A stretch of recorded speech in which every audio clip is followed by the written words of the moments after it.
Now, if you came to this review thinking that I was going to say the second one was so good that the first one, you don't even need to play it. Nah, no. I'm going to tell you the same thing my mom used to tell me when I didn't want to take a shower as a kid. She sat me down, she said, Matt, this is something you have to do.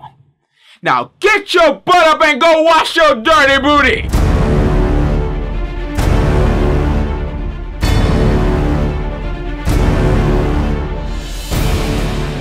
In The Witcher 2, almost everything has been improved. The combat, the looks, fully fleshed out characters. They even tweaked some other stuff like not being able to have casual sex with every woman you meet and collect Pokemon cards. A Witcher, hide your women. But the overall story of The Witcher 1 was just miles better than The Witcher 2. That's why I recommend people play the first game first, because the second game kind of feels a little empty without it. Not that the story is bad or anything, it just feels like a more complete experience when you understand why you should care about these characters. The story starts off with Geralt hanging in prison, with his shirt off. Oh yeah. He is suspected for assassinating the king of Temeria, and he gets interrogated by Commander Roach. Geralt tells Roach what went down on the day of the assassination, and you get to play it. This is a great prologue because it tells you everything you need to know. Who am I? Why am I here? And what am I gonna do next? Boom! Prologue done, let's go. And what helps is the great character personalities. Even the shopkeepers are interesting. I want to stock up on herbs and medicine. Got a prescription? A prescription? I jest. Also, the voice acting actually sounds like they're talking to each other, and not like... Geralt, is that you? How are things? I found Alvin. Alvin? One thing that you notice about The Witcher 2 is that it's a lot shorter than the first game, and that's because of the branching paths. They really went a step further this time, so when you make a major choice, the whole game changes to the point that you're not even in the same city or with the same set of characters. They were not afraid about developing parts of the game that some players might never see. It's fascinating. Sure, it's a shorter game, but the choices have actual major consequences that drastically change your experience. But I gotta say, even though I enjoyed the story filled with politics and sorcery intriguing, as a standalone story, other than length, it was kind of missing some girth. A mountain of meat. Like for a monster hunter, Geralt doesn't really do much monster hunting this time around. Half the boss battles are more like set pieces than researching and preparing specific potions to defeat them. But it's okay, you really get to take advantage of the potions when it comes down to regular monsters, just not really big epic battles. The combat has totally changed. Gone is the stances and mouse-clicking rhythm game, now changed to a more fast-paced action combat. Back are the Witcher signs, which now you get all at the start of the game instead of being spread out. And of course, who would Geralt be without his drug addiction? Potions. Everything about The Witcher's combat has improved, from the little wonky dodge rolling to switching your weapons. Yes, it's still a little clunky, especially when you're kiting around while fighting a group. But it's one of those things you just have to get used to, just like mama's beatings. Because the game is hard, and if you're not doing something you're supposed to, it won't be like the white parents, you know, a little slap on the wrist. No, it's gonna be the Caribbean parents that brought the oversized belt for tearing up that booty. One word, potions. If you're not using potions, then you are not surviving, unless you're playing on Baba mode. Thank God this time around you can meditate anywhere now, right? No. Now you can only drink potions while you're meditating. Well, at least they're nice enough to leave up that overdose meter. Don't worry, Geralt, I got you, dawg. I see you trying to clean up your life. I know the struggle is real when you're trying to make tough decisions while you're high. I like how he just casually throws the potion to the side.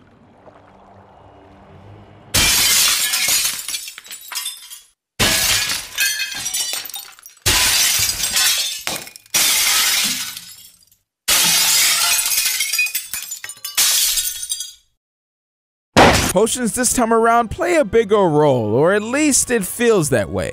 They give buffs that will help you in certain situations, like if you're gonna fight a certain type of monster. And there is a lot of potions for different types of monsters, even humans. I should mention, other than leveling, crafting is a good way to make Geralt stronger now. Use the materials that you get from monsters you kill. They tend to leave a steaming pile of poo? Don't be afraid. Give it a good old rub and see what's inside. After you familiarize yourself with the combat, it gets easier, but I still think it's kind of flawed. Most of the time you have no idea that a fight is going to be up ahead and what you're going to be fighting. So what tends to happen is that you will die, and hopefully you saved before you died, drink potions, and then jump back in. Now if you use the potions not knowing what's ahead, you run the risk of wasting your drugs. Plus potion durations still tick down while you're talking to NPCs. Yeah, this game has a few problemos, but most of them are just kind of funny, like the no sword glitch, or the invisible fruit guy, or the AI acting like Geralt gave him some of his potions.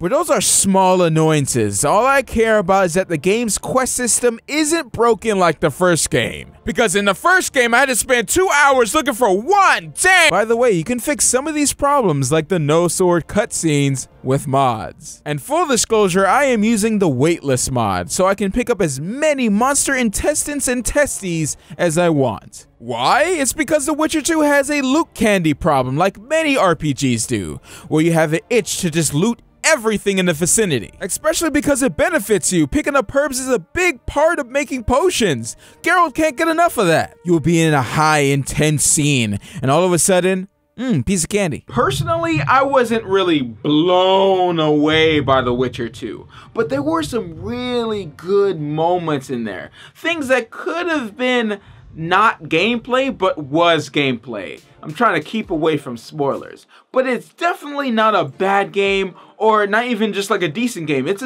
definitely a good game. It just didn't wow. Okay. Thunderstorm. It just didn't wow me as much as the first one did. But this one is an overall better game when it comes down to graphics and combat and all the little things that they fixed, especially the UI, because the UI on the first one was ugly. Ugly. But they both are really good games for their own reasons, and they both do different things very well. And I'm kind of glad for that. Mostly RPGs kind of play it safe, and it's really refreshing to get something that changes up the game, and developers are not afraid for people just to miss content because they want everyone to have this unique experience. I just hope The Witcher 3 is the best of both worlds, combining the strong story with the gore and drug addiction with the graphics that make you want to sell your kids just to buy a good graphics card to run it properly. I'll see you guys in about a week when I finish The Witcher 3. Oh. I can't wait. I'll be glad to see anything stuffed in the Witcher's mouth.